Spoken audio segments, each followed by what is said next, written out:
Hi guys, welcome back to YouTube channel. ನಾವಿವತ್ತು ಬಳ್ಚಿನ ಸುಕ್ಕ ಮಾಡ್ತಾಯಿದ್ದೇವೆ, ಅಂದರೆ ಚಿಪ್ಪಿ ಕಲ್ಲಿನ ಸುಕ್ಕ ಮಾಡ್ತಾಯಿದ್ದೇವೆ. ಅದನ್ನು ಚೆನ್ನಾಗಿ ಬೇಯಿಸ್ಕೊಂಡಿದ್ದೀವಿ. ಮಾಂಸ ಇದ್ದಿದ್ದ ಕಡೆಯಿಂದ ಮಾತ್ರ ಚಿಪ್ಪನ್ನು ತೆಗೆದಿಟ್ಕೊಂಡಿದ್ದೇವೆ, ಮತ್ತು ಖಾಲಿ ಚಿಪ್ಪನ್ನು ಸಹ ಸೈಡಿಗೆ ತೆಗೆದಿಟ್ಕೊಂಡಿದ್ದೇವೆ. ಈಗ ಗ್ಯಾಸ್ ಮೇಲೆ ಒಂದು ಪಾತ್ರನ ಇಡಬೇಕು.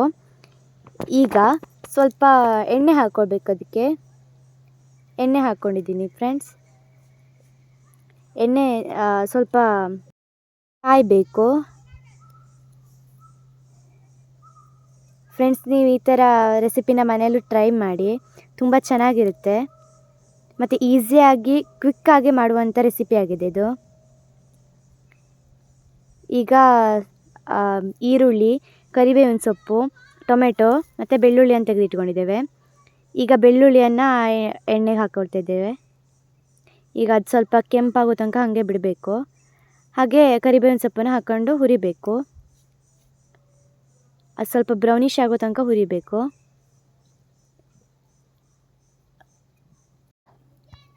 ಈಗ ಸ್ವಲ್ಪ ಕೆಂಪು ಕಲರ್ ಬಂದಿದೆ. ಈಗ ಕಟ್ ಮಾಡಿ ಇಟ್ಕೊಂಡಿದ್ದು ಈರುಳ್ಳಿ ಹಾಕಬೇಕು. ಅದಕ್ಕೆ ಈರುಳ್ಳಿ ಹಾಕಿ ಚೆನ್ನಾಗಿ ಹುರಿಬೇಕು.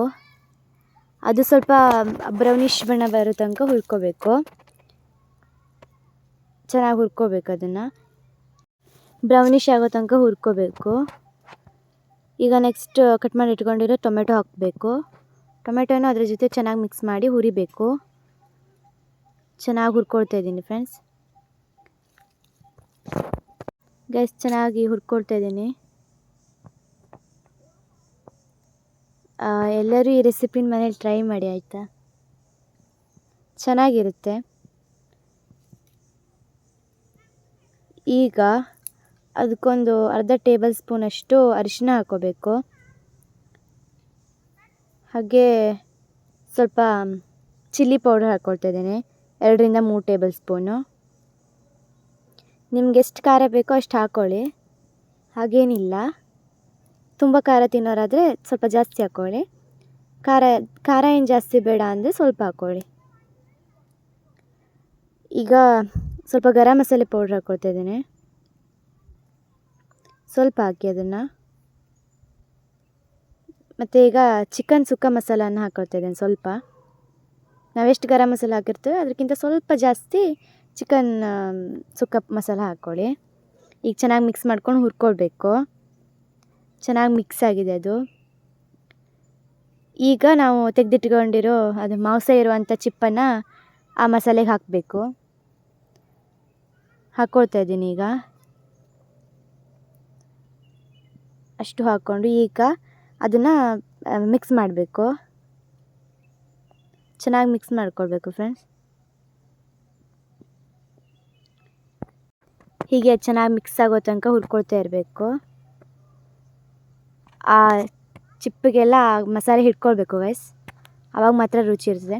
ಆವಾಗ ಚಿಪ್ಪಿ ಕಲ್ಲನ್ನು ಬೇಯಿಸಿದ ನೀರಿತ್ತಲ್ಲ, ಅದನ್ನು ಸ್ವಲ್ಪ ತೆಗೆದಿಟ್ಕೊಂಡಿದ್ವಿ ಆವಾಗ. ಈಗ ಅದಕ್ಕೆ ಹಾಕ್ಕೊಳ್ಬೇಕು. ಸ್ವಲ್ಪ ನೀರಿಗಿಂತ ಅದು ಹಾಕಿದ್ರೆ ಮತ್ತು ರುಚಿ ಬರ್ತದೆ. ಈಗ ಚೆನ್ನಾಗಿ ಮಿಕ್ಸ್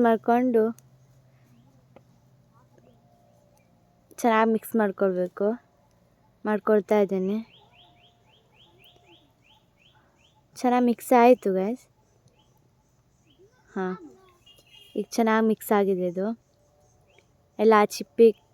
ಚಿಪ್ಪಿಗೆಲ್ಲ ಮಸಾಲೆ ಚೆನ್ನಾಗಿ ಅಂಟ್ಕೊಂಡಿದೆ. ಈಗ ತುರಿದಿಟ್ಕೊಂಡಿರೋ ಕಾಯನ್ನು ಹಾಕ್ಕೊಳ್ತಾ ಇದ್ದೇನೆ. ಸ್ವಲ್ಪ ಕಾಯನ್ನು ಹಾಕ್ಕೊಳ್ಳಿ. ಈಗ ಮಿಕ್ಸ್ ಮಾಡ್ಕೊಳ್ಳಿ ಚೆನ್ನಾಗಿ ಅದನ್ನು. ನಾವು ರುಚಿಗೆ ಉಪ್ಪು ಹಾಕ್ಕೊಂಡಿಲ್ಲ ಗೈಸ್, ರುಚಿಗೆ ತಕ್ಕಷ್ಟು ಉಪ್ಪು ಹಾಕ್ಕೊಳ್ಬೇಕು. ಚಿಪ್ಪಿ ಕಲ್ಲಲ್ಲಿ ಸ್ವಲ್ಪ ಉಪ್ಪು ಇರುತ್ತೆ. ಮತ್ತು ಏನಂದರೆ ಪೌಡ್ರಲ್ಲೂ ಸ್ವಲ್ಪ ಉಪ್ಪಿರೋದ್ರಿಂದ ನಾವು ರುಚಿ ನೋಡ್ಕೊಂಡು ಆಮೇಲೆ ಉಪ್ಪು ಹಾಕ್ಕೊಂಡಿದ್ವಿ. ನಿಮಗೆ ರುಚಿ ನೋಡ್ಕೊಂಡು ಆಮೇಲೆ ಉಪ್ಪು ಎಷ್ಟು ಬೇಕಂತ ಹಾಕ್ಕೊಳ್ಳಿ. ಪೌಡ್ರಲ್ಲಿ ಮತ್ತು ಚಿಪ್ಪಿ ಕಲ್ಲಲ್ಲೆಲ್ಲ ಉಪ್ಪಿರುತ್ತೆ ಆಯಿತಾ. ಚೆನ್ನಾಗಿ ಮಿಕ್ಸ್ ಆಗಿದೆ ಕಾಯಿನೂ. 2 ನಿಮಿಷ ಹಿಂಗೆ ಚೆನ್ನಾಗಿ ಬೇಯಿಸ್ಕೋಬೇಕು. ಈಗ ಚಿಪ್ಪಿ ಕಲ್ಲು ಸುಕ್ಕ ರೆಡಿ ಆಯಿತು. Thanks for watching. Please subscribe, like and share.